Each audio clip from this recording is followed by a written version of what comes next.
Тази есенна красота е мушмулата в двора ми. Тя също е полезно растение.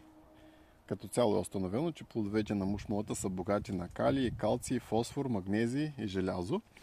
В различните сортове на мушмулата фитохимията е различна според сортовете, зрелостта на плодовете, времето за прибиране и условията за съхранение. Иначе плодовете са много богати на монотерпентини и органични киселини, аминокиселини, захари.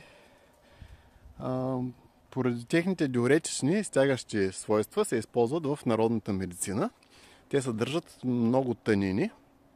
Танините свързват белтъците и по този начин запичат. В случая може да се прави отвар от плодовете за запичане, когато не са умекнали все още.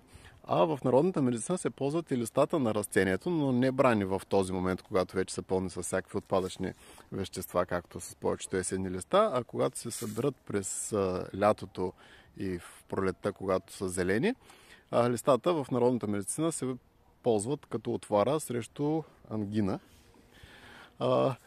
Четох някъде, че това е терциарен реликт, иначе казано растение, което е останало такова от преди началото на ледниковите периоди, от преди около 4 милиона години. Дали е така, не съм сигурен. Ботаниците могат да се изкажат по-вещо в случая, но е факт, че в Странджа има много диви мушмули, които можем да видим докато се разхождаме из планината.